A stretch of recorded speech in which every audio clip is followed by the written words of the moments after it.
And then Purdue takes down Tennessee in what was a fun game yesterday in Detroit.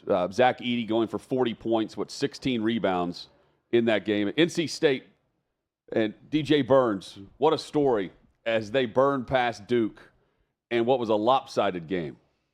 Chad, lopsided officiating, too, is what we saw over the weekend, especially with Zach Edey. And this goes back to what we discussed last week. There is a disdain for Edey because it's not really all that exciting to watch him play. He stands in the paint, and he dominates because he's 7'4". And he also gets away with quite a bit based on his size, stature, and given the fact that, well, I think it's the perception is it's hard to officiate a player like that. We saw it firsthand yesterday. We've been seeing it all season. Fans are tired of it because, well, how many free throws did he take? And how many fouls did he commit? There's a lopsided way that officials go after officiating the 7'4" giant in the middle for the Boilermakers. I never knew that it was hard to do this right here as an official. 1, 2, 3, whistle blow, 3-second violation, going the other way. I don't understand that part of it. We're going to have to get an official on to explain this to me in English where I can understand how the 3-second violation has left college basketball. Now, on the flip side, you come back and say, well, how many 3-second violations did you witness in all of college basketball this season watching games? I recall a few, not very many. Doesn't happen in most games I watch. I'm not going to see a single 3-second violation. I will also flip that argument on its head and say, how many guys do you see at 7'4" that play right in the middle of the court the entire game, the way Edey does, and the way he plants? And Zach Edey, let me start here. He's a great player. He's one of the greatest college basketball players of my lifetime that I've witnessed. He's incredible. He does an amazing job of getting set up, posting, passing out, and as he's passing out, he repositions and gets closer to the basket with his big body. But in doing that, he gets in the lane. And if any part of your foot is in the lane, the 3-second clock starts. That guy is allowed to get the ball in the lane, camp out, try about 4 or 5 different moves, shove off with his off arm, use his body to get in position, and go up and score. I'm not crying about this saying Tennessee lost because of officiating. I'm simply questioning why it is so difficult to officiate Zach Edey. I can understand going into a game and saying, look, this guy is gigantic. He's going to touch people. He's going to hit them. People are going to hit them. They're going to bounce off. We can't call everything when there's contact around it. I will also say that it is an impossibility for anyone to actually believe that a man of that size that plays the entire game down low could only foul 3 times over 2 NCAA tournament games and be whistled for those 3 fouls. The one yesterday against Tennessee came 30 feet away from the basket on a play where he was shoving someone out of the way. I saw 4 or 5 plays where they could have called Edey for shoving someone in the lower back and going to get an offensive rebound. It's not always the obvious one. And people would say, well, he's so big, they're bouncing up. That's part of the game. If you extend an arm at all and you're so big and strong that you can send 6'7", 235-pound men flying through the air, guess what? It is a foul. And that is the problem with Zach Edey. I don't hate Zach Edey. This is not some personal crusade against the guy. My problem is with this whole ordeal about it so hard to officiate. I don't think it's nearly as hard as people make it out to be. Analysts that cover the game, I don't think any of it is that hard. If he fouls someone, call it like you would on the other 9 players on the court. If he's in the lane for 3 seconds or more, okay, give him a bonus second if you want. If you're not calling 3 seconds much, just like you're giving everyone an extra step and a half before you call traveling. I've seen that across basketball too. Give him an extra second. You're still going to get him for some 3-second violations over the course of a game. Zach Edey has played 1,200 minutes this season. He has been whistled for 72 fouls. In the last 2 games, he played 77 of 80 possible minutes. Hutton, he got called for 3 fouls in 77 minutes. I think multiple things are true here. I think for the most part, he does a good job on defense of being big and avoiding fouls around the basket, of fouling the shooter. He does. I think Tennessee did a terrible job with their big guys of putting any pressure on him defensively down low. They didn't challenge him at all. They just said, hey, that's a no-go zone. With him around the basket, we're going to take all of our shots out here and not try to get fouls on him. I also think there were multiple times there could have been an illegal screen call. There could have been a push-off down low to get position for an offensive rebound. There could have been an offensive foul called. To me, the only way, and I'm curious to see this now with DJ Burns in the matchup moving forward, the only way, and this is kind of a hope and a prayer, to get him in foul trouble is to take a dive, is you get your feet planted. And the moment he turns that left shoulder into you to try to go over that left shoulder with the right hand, you take a dive and you make the officials call something or nothing. You do it twice, and if they don't blow the whistle and he dunks it both times, okay, that's the 4 points he would have gotten anyway, and you go about your day. But if you can get them to call the offensive foul, I think that's your only hope against Zach Edey. Tennessee has not done that all year. They don't flop. They didn't do it in this game, so they didn't help themselves with that. But I'm curious to see if someone tries that. Well, surely teams have. You know, over the course of this. And they probably just don't call it. Yeah, either that or, I mean, he's so long that even the final play with Dalton Connect and he swatted away the basketball. He's so long that it's I mean, he's very good at not fouling in situations where I think we would expect a foul. But, yeah, there is a lopsided discrepancy one way or the other. I mean, he's on pace or has just set the mark for the most fouls called, or the most fouls called against him or for him since Pete Maravich, since Pistol Pete. I mean, you're seeing a long list of players in between all that as far as committing fouls versus not. Another crazy stat I heard today was there's 350-something Division I teams. There are Zach Edey's number one in free throws attempted with over 400. That's it. Second place is 100 less free throws. Wow. There's only 4 guys in all of college basketball that have attempted more than 300. Hutton, he's 100 more than second place at, I think, 418 free throw attempts on the season. How much? Now, some of that would be at the end of a game, and you want to put the 7-4 guy on the free throw line. But he nails those. He did yesterday. The whole hack-a-shack theory. The bigger guy is going to have struggle for the free throw line. But he hit those yesterday. So at the end of a game, are you putting him on the line? He's a much improved free throw shooter from last year. Yeah, and he's also on the floor because he's not in foul trouble. He's in good shape. So, yeah, I mean, that's the other thing, too. I'm with you, though, on the 3-second violations. To me, that's where, I mean, that's the rule that's just kind of gone by the wayside. It's kind of like the 3 steps, no travel called in the NBA. It's just kind of known that that's just not going to be the whistle anymore. And I think there has to be some balance to it. Okay, if you're going to take the mindset as an official of saying, look, he's so big, if he turns his shoulder, someone might bounce off him. We're not going to call that. Right. I think you also have to say, well, he's so big that Tobe Awaka for Tennessee yesterday, who was 6'8", 265 pounds, going up against 7'4", 330. Adu's giving up, 70 pounds? Yeah, and he's doing everything, and Awaka is too, but Awaka is shorter but stronger. But he's doing everything he can to wrestle the guy out of the lane and get him out. You got to give up some of that, too, and say, hey, he's so much smaller, it's going to look bad, but that's also not always a foul. They got Awaka for a couple of forearm shoves, trying to get him further away from the basket. Technically, that's a foul. It is a foul. But also, I would say, technically, when you turn your shoulder into someone and knock them over when they're in position or knock them back, that's an offensive foul. But they're not going to call that because the thinking is, oh, he's so big, he can't help it. I would say, well, the other guy is so small, he can't help it. That's how he has to try to get position defensively against him. And I think yesterday was an example of there was no balance to it. And I'm not saying officiating lost the game for Tennessee, but you also can't ignore the fact that is how Purdue won both games. They utilized that advantage. They were plus 40. They beat Tennessee by a combined 10 points over 2 games. They won by 4 in Maui. They won by 6 yesterday. They took 40 more free throws, 20 in the first game, 20 in the second game.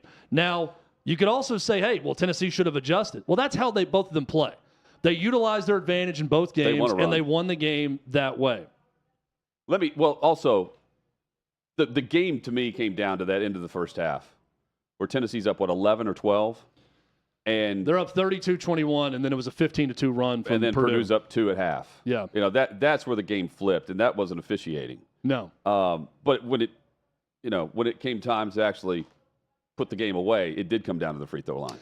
Well, and look, I think when it came down to it, Tennessee, with all that, all the foul trouble and Edey's free throw attempts and everything else, they fell behind 8 in the second half. They made a run. They tied it. That game is right there with 4 minutes left. And we kind of expected that. I mean, this was a Final Four caliber game that was in the Elite Eight, and we expected those two teams to be a war. Yes. And it was. And it was a fun game. When it came down to, Purdue made bigger plays. Dalton Knecht, who had 36 points and was terrific, he got some open looks, some really good looks by his standards. Couldn't connect. Purdue had a guy come off the bench and bury a big three to put them up 6. And they did not shoot well from 3. No, but they made the plays that counted, and they had some big defensive stands also. Well, that Edey block was the biggest one. As far as the toughest, it is consistent with how he is, how officials go about trying to ref a game with him a part of it, Edey. So that part, that's been the running issue for fans all season. So with that in mind, I'm just thinking back of the toughest players to officiate. I'd be curious what the list would be for just, pro refs, NBA refs versus college. Shaq comes to mind, with what he would get away with. Yao Ming as well, with just how big and just heavy those players are. Edey's got to be at the top. He's right there. He's got to be at the top. We're going to have Dan Dockich on later. I want to ask him this question specifically, just what he thinks when he hears a player is hard to officiate. Yeah. I would also counter and argue right now, Hutton, I see this with Bama, is a good example of this offense. I think the way offensive basketball is run in the college game right now makes it difficult to officiate. And what I mean by that is the dribble handoff game. I think you could call a moving screen on 75%. And you don't when want to call a guard everything. Dribbles right to someone and flips them the ball and continues moving while trying to set a screen, it's just a running block that they're setting. But because they get rid of the ball last second, they go from ball carrier to screener, and it's never called. Very, very rarely do I see that play called. So I think that part of it can be difficult at all times. They got to figure it out with Edey. And Edey, I get that he's fueled by his doubters or haters or whatever you want to call it. Don't talk about Rick Barnes after that game and point him out as a guy. I was at a camp and Rick Barnes was there and he passed on me too. He's a good coach, but he come on. You can use that internally if you want, but there were a lot of teams that thought that you were overweight, out of shape, not coordinated enough. And Purdue took a chance on you because Purdue has cornered the market on 7-foot-plus monsters in the middle, and they do a good job developing them. You made the right decision. You're in the Final Four. You've had a terrific career. You're about to be back-to-back Naismith Player of the Year.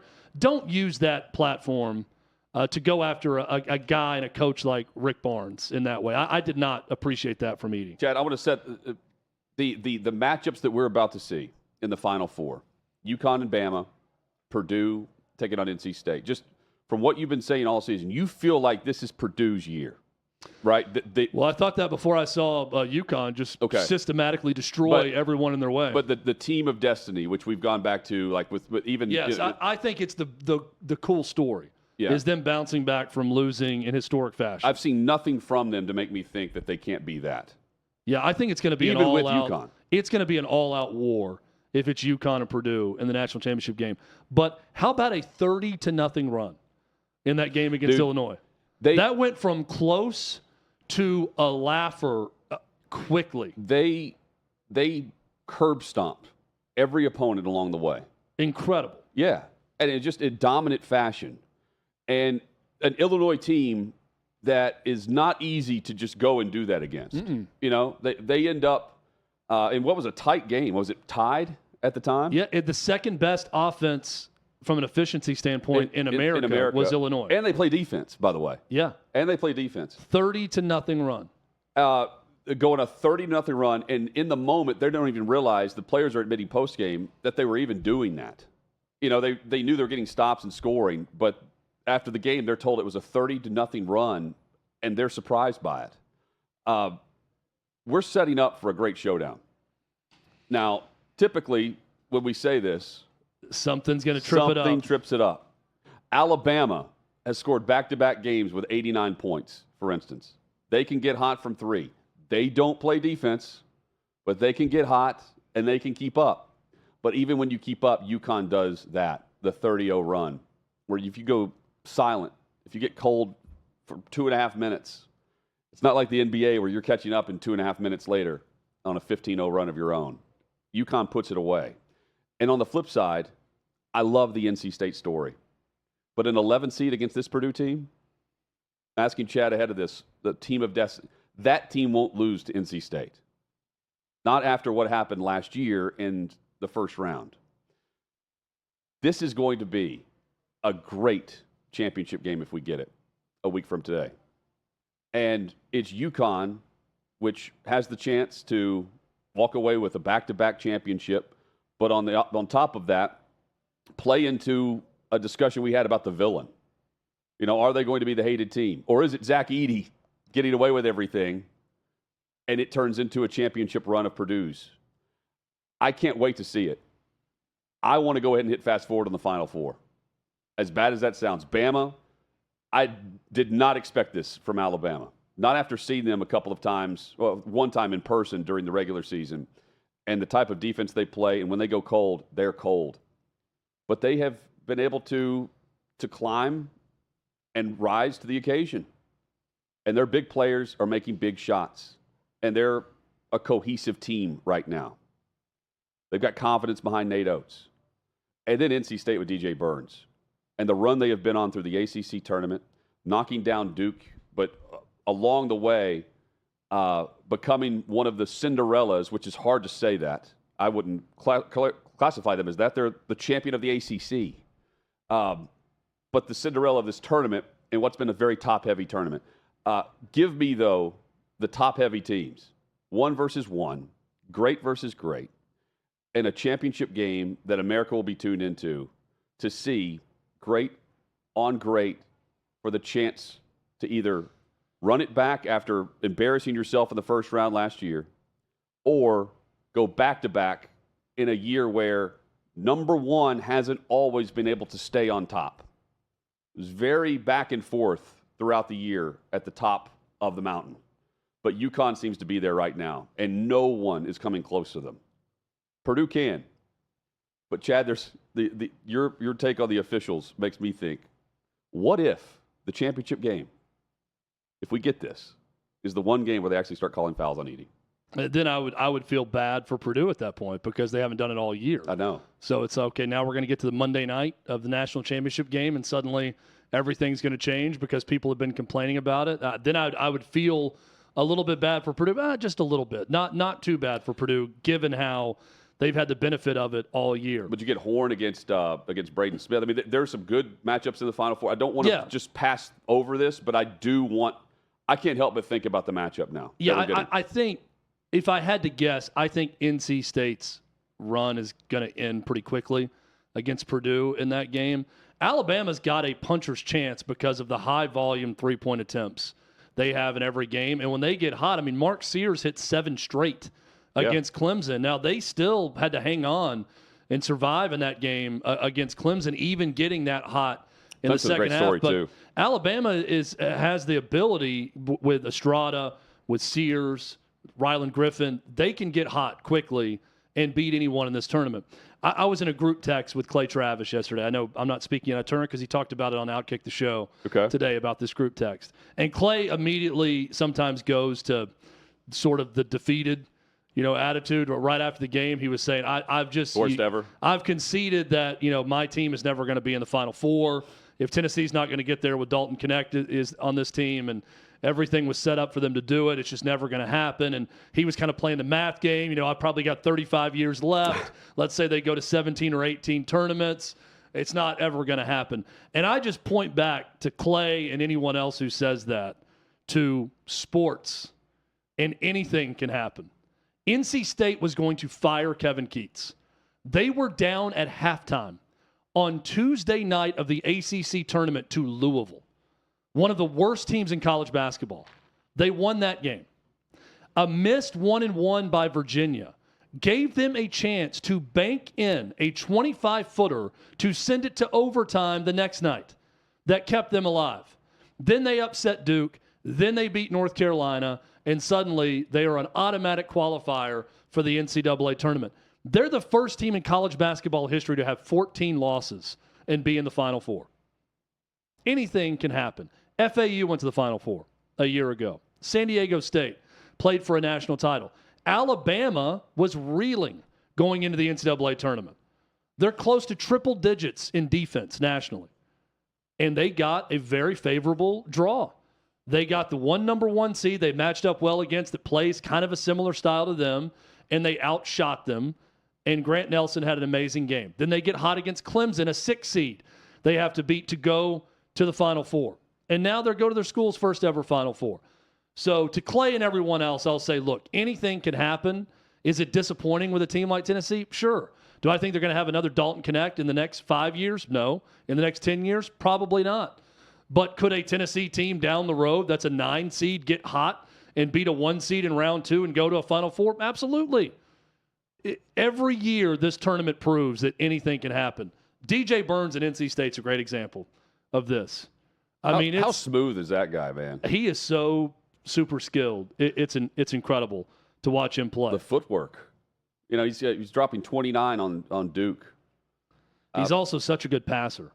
If you try to double him, he's so adept at finding the right guy. Every tough shot and the moxie, you know, the charisma about him too is awesome. 2 things that come to mind. One, I think this makes me a part of the ratings boost that you get whenever you have the blue bloods. I don't want to see NC State against UConn or Purdue against Bama, right? No, yeah, we want to see UConn. I don't want to see. Now, last year it was San Diego State FAU matched up in the Final Four, and you're going to get one of those two against UConn. But that was what 75 to 56 or something was the championship game. I want to see the showdown. At the same time, we do benefit from the way this bracket is set up. Just going back to the committee, because no one's going to mention the committee now, where you do have the matchup set where you don't have UConn and Purdue on one side of the bracket matched up in the Final Four, and then you have Bama and NC State. I do appreciate that aspect of what we're getting in this championship. Because if they win those games, more power to them. They deserve it. They earned it. Well, and Purdue and Tennessee was the first 1 versus 2 matchup in the Elite Eight in 5 years, where a 1 and 2 seed in any of the brackets advanced the Elite Eight to play in that game. And that was the heavyweight fight of the weekend, right? That's the one everyone was pointing to, saying this is going to be a war. And it was a rematch of a great game in Maui. That entire bracket was awesome. That was very chalky. And 2 versus 3, Tennessee and Creighton was also a really good game. No, I mean, it's crazy you don't see that more often when you get to that point. But just, the little things about you can't see it until you take a step back and view the entire tournament. Yeah. And then you see how matchups broke out and how this little thing could have changed this and that. Tennessee's a good example. If they beat Mississippi State or Kentucky, they're likely the North Carolina 1 seed out west. So then they're having to beat Alabama and Clemson. Alabama, who they've beaten twice rather handily. And on the road, Right? And then instead, they lose those 2 games. They fall to the 2 line, and they get Purdue in the Elite Eight instead of who they would have had. I mean, but point being, how those things break out, that is so beneficial to a team like Alabama and their route to the Final Four as opposed to others. But it also can produce the chalkiest of outcomes that leads to a really good game, which was Tennessee and Purdue, 1 versus 2. We have a rematch in the women's side of the tournament as well coming up tonight with Angel Reese and Caitlin Clark as Iowa takes on LSU for the right to go to the Final Four in a rematch of last year's NCAA women's championship game. This will be their final time matching up in college this evening.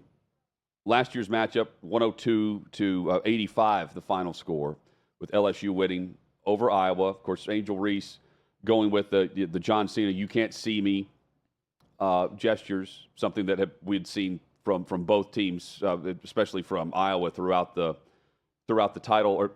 title appearance run last year. You had the ring finger, pointing to the ring finger, the trash talk. They're all playing nice right now, though. They're saying you got Angel Reese saying we don't hate each other, believe it or not. Her and Caitlin Clark. You have the story from about a month ago with Cheryl Swoops, and her saying that she went through Angel Reese to get in touch with Caitlin Clark via text. Chad, there's a rivalry. There's definitely a jealousy. And there are different views from both locker rooms on how they approach the day-to-day aspect of playing basketball. Kim Mulkey, for instance, and that LSU Tigers locker room taking on the grit, but also kind of the brash approach to what their coach does. And then there's Caitlin Clark and everyone else. This is about Clark and Reese. And tomorrow's headline will be not necessarily the result, but the antics on the floor. And there will be. Because that's what LSU brings. And Caitlin Clark brings it out of people. Because she's also extremely aggressive and competitive. She's also very emotional on the floor. She gets after it. So does Reese. So do a lot of these players. But the national spotlight and the ratings, that will be the headline tomorrow with this tournament. Kim Mulkey will find a way into the headlines, too, one way or another, either with her outfit or with whatever she says post-game. Maybe she's got another news outlet to go after. Did not read the Washington Post story, but I hear it's a big nothing burger at the end of the day. I can't pay for the account, so I could pay for it, but I'm not going to. But I didn't read a profile about how she's tough. She's tough on players, on both the good and the bad of Kim Mulkey. Yeah, which okay. And there's been a lot of those done over the years. Sure. And how she treated certain players. I guess she's not suing anyone. I guess not. I haven't heard the story. Yeah. Maybe we'll hear post-game tonight. Angel Reese quote, I don't think people realize it's not personal. I think people just take it like we hate each other. Me and Caitlin Clark don't hate each other. I want everyone to understand that. It's just a super competitive game. Once I get between those lines, there's no friends.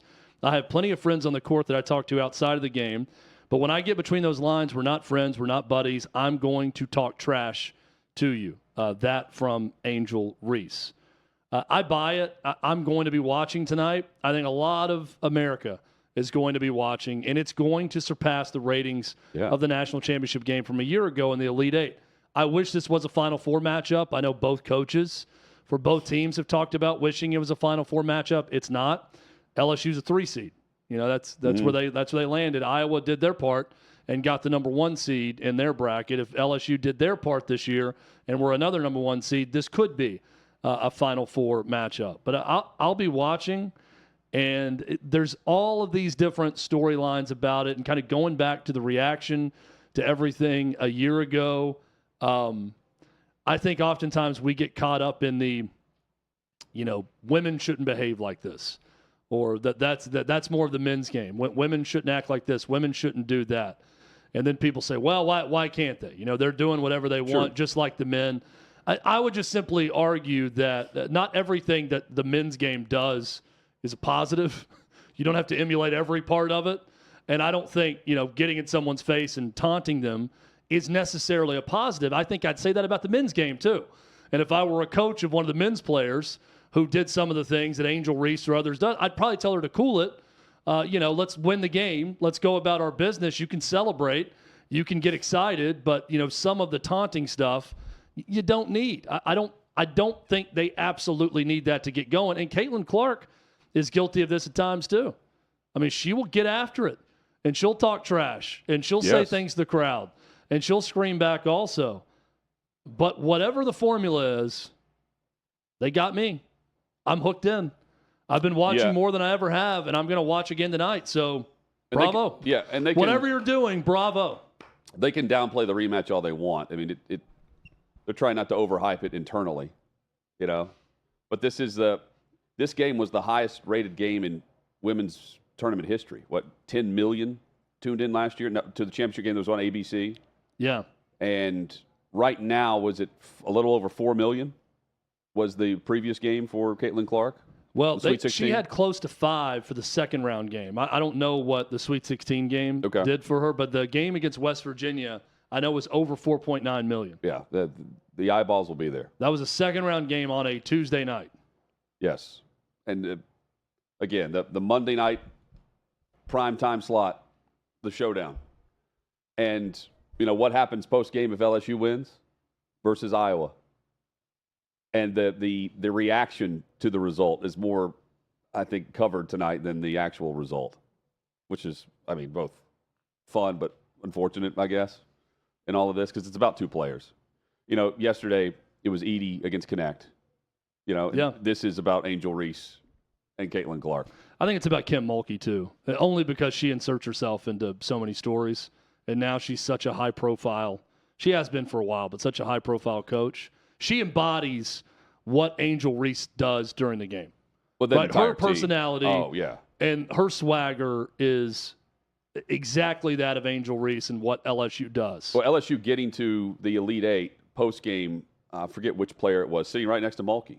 And she was talking and saying, the coach says, I don't care if you're an astronaut, just get to the moon. If you can get to the moon, I don't care what you do or who you are. I like that. So I'm going to steal that. If you're talking trash, if you're hurting your team, that's one thing. If you're good, you're going to play. Is more or less what she's saying. I don't care if you're the best player on the court as far as the nicest player. Mm-hmm. This is different, and that they play with that. This ain't There's a swagger in the to words it. of Bob Sugar. This ain't show friends. This is show business. That's right. That's they the put on approach. a show. The show will be there. Speaking of show business, I am all in on watching Caitlin Clark's dad reactions during the game. Have you watched this guy? I've seen when they cut away to him. I've seen some things on social media. He is the definition of intensity during the games. His face wears every bit of concern / excitement you could ever think for someone watching their child play at that level at all times. Chad, I thought of you whenever I saw this story about the three-point lines being different on each side of the floor at the Moda Center between Texas and NC State, because you coaching youth sports, there's some times where you and the other coaches have to agree to just play the game anyway based on circumstance. Yeah. They did this in the women's tournament. Mound is too far back. We're having a hard time pitching. But it's going to be the same for both teams. That's what happened in the tournament game between NC State and Texas, where the three-point line's different. Now, it should be 22 feet, 1 3/4 inches. But as you can see from the aerial view, they were not the same. How this happens, I have no idea. Those in charge of laying out the floor, that made the floor, they're going to have this corrected by the next game. But the NCAA had to release a statement saying they were notified about the three-point lines on the court at the Moda Center in Portland. Not the same distance. And the two head coaches were made aware of this discrepancy. They elected to play a complete game on the court as is. Court will be corrected for tomorrow's game in Portland. I would hope so. But how does it get to that? How are you putting together a floor for the women's college basketball tournament? And, maybe they're listening to Reggie Miller. I don't know. Not putting boundaries on players. Well, okay. That's actually funny. Look, I with all due respect to the 8U Wilson MASH, the team I coach, this is 8U travel softball we're talking about, where the field could be different. Right. This is the women's NCAA damn tournament, deep into the tournament. Get your bleep together, NCAA. And that statement, how about an apology? We're very sorry. Well, protocol. We take full responsibility for this, even if it was the venue's fault or whatever, and we're going to correct it, and we apologize to both teams and the game of women's basketball. Because of all of the aggrieved parties here, and I've heard a lot of grievances from female athletes over the years, this would piss me off to no end. If I was coaching one of these teams, and I'd say, you don't ever see this in the men's tournament. Get it together. We play at this distance from three-point line. If the free throw lines were off, we'd be, come on. Like, this should not happen, NCAA. It's ridiculous. And to put out that lukewarm statement of just issuing the facts without clarifying or apologizing or anything is not good enough. And if I'm one of the coaches of that team, I mean, good for them, I guess. They came to the agreement, hey, it's going to affect one team in each half regardless, so let's just play it out. Texas didn't shoot many threes anyway. But that's That's absurd. That cannot happen. When you're playing for championships and you're at this level of the sport, I mean, women's college basketball is the height of the sport right now. Sorry, WNBA. But there are more eyeballs on this tournament than anything in women's sports currently. And you can't get the damn three-point line even on both sides of the court. GTFO with that statement and with this mistake. I don't know what's worse, the fact that it happened, the fact it took so long to figure it out. I need the women's sports warriors stepping up now. Now is where we want to hear your voices. No, the now Warriors, is where we want you petitioning and saying, like this. Let's get it right. The Warriors want to stay like this. Don't put boundaries. Don't you dare change that three-point line. Reggie Miller's on a crusade here. Reggie Miller would be funny if he said, don't you dare change that three-point line. The only way we can make that better is to extend that other one out, too. The one that was too short or the right one. We got to extend that bad boy out also. This is how we should move forward. Each side of the court should be different now. Don't put boundaries on one side of the floor, Chad. You know what? Let's not end there. Let's play it outdoors. That's what Reggie Miller's thinking. How cold is it in Portland right now? Don't care. Let these women play outside. Let's play a street ball game. Free throw lines don't have to match up. The dimensions of the court don't even have to match up. One side can be closer to the three-point line than the other. Doesn't matter. Do not put restrictions or barriers on these ladies. Let's play this game outdoors next time. No barriers on Dan Dockett. He joins us next on Hot Mic.